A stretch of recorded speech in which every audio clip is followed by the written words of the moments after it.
ओम श्री परमात्मने नमः. ज्ञानदेवांचा आत्मसंवाद. प्रकरण 2. सद्गुरु वंदन. सद्गुरु वंद्य रूपात पुढे येत नाहीत. भाग आहे 2. ओव्या आहेत 45 आणि 46. सद्गुरु वंद्यत्वाने कसा पुढे येत नाही ते ज्ञानदेव दृष्टांताने स्पष्ट करत आहेत.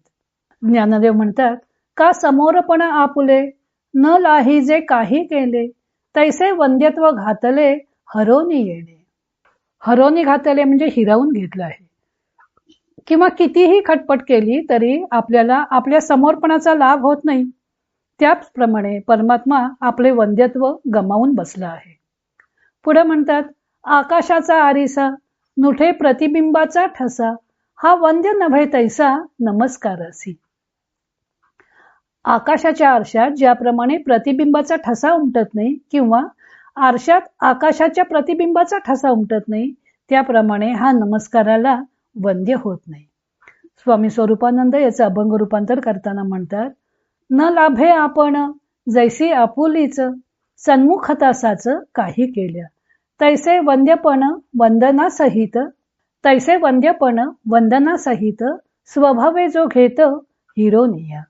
प्रतिबिंब ठसा उमटेना जैसा, पाहता आरसा आकाशाचा, तैसी जया ठाई वंद्य वंदनादी, भेदाची उपाधी उमटेना. सूर्य जसा नित्य उदित आहे तसा सद्गुरु परमात्मा नित्य वंद्यच आहे. वंदकाच्या सापेक्षतेने वंदनीय होणारा असा तो नाही. हे सूर्याच्या दृष्टांताने स्पष्ट केल्यावर ज्ञानदेव आणखी एक अनोखी प्रतिमा वापरतात. एखादी गोष्ट किती अशक्य आहे हे स्पष्ट करण्यासाठी ज्ञानदेव म्हणतात की आपले समर्पण काही केल्या आपल्याला लाभत नाही. ते जसे हिरावले गेले आहे त्याप्रमाणे त्याचे वंद्यत्व हे हिरावले गेले आहे. कोणाकडे कितीही कर्तुम असं सामर्थ्य असो, कोणी कितीही खटपटी करो, कितीही युक्त्या लढवो, पण तरी कोणीही स्वतःच्या समोर येऊ शकत नाही. आता आपल्याला समर्पणा लाभत नाही म्हणून आपण नाही का? तर आपण नाही असे नाही, आपण आहोतच, पण तरीही आपण आपल्या समोर येऊ शकत नाही. आपण आपले दृश्यपण हरवून बसलो आहोत. तसेच सद्गुरु परमात्मा आपले दृश्यपण हरवून बसला आहे. समोर अथवा पुढे म्हणणे म्हणजे दोनपणा स्वीकारणे. वस्तू दोन असतील तरच त्या एकमेकांच्या समोर येऊ शकतील. आपले समर्पण पाहण्यासाठी आपल्याला आरसा हातात घ्यावा लागेल व आपले समर्पण पाहावे लागेल, पण तरीही ते आभासी समर्पण आहे, खरे नाही, व आरसा काढला की ते नाहीसे होणारे आहे. तसेच गुरु शिष्य अशा दोन वस्तू नाहीतच, मग ते एकमेकांसमोर कसे येणार? शिष्य आणि सद्गुरु एकरूपच आहेत. असं असताना तो शिष्याच्या समोर येणार तरी कसा? त्यामुळे सद्गुरु संदर्भात वंदन करण्याची क्रिया हरवूनच गेलेली असते. पुढच्या ओवीचा अर्थ टीकाकारांनी 2 प्रकारे केलेला आहे. आरशात आकाशाचे पूर्णतया प्रतिबिंब पडत नाही. एरवी मनुष्याला आपण जसे आहोत तसे आणि तेवढे प्रतिबिंब आरशात पाहायला मिळते.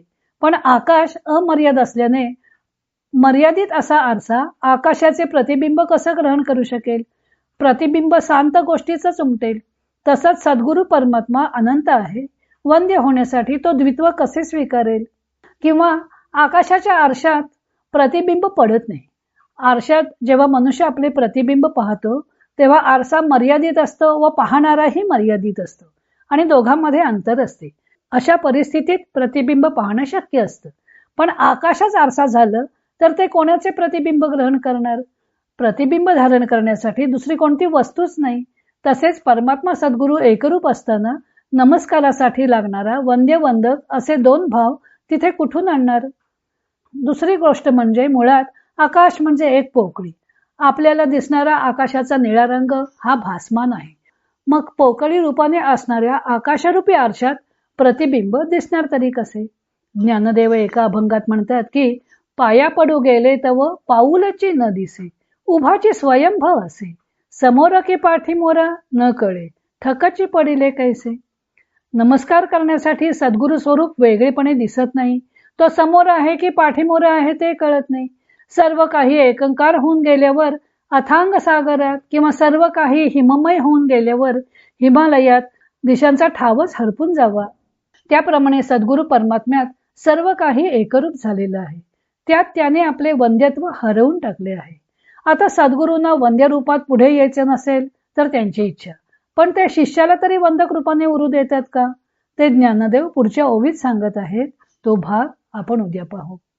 इतर अनेक ग्रंथांचा आधार घेऊन संत ज्ञानदेवांच्या अमृतानुभव या ग्रंथाचं लेखन व वाचन सौ मनीषा अभ्यंकर मिरज यांनी केलं आहे. हरिओम तत्सत.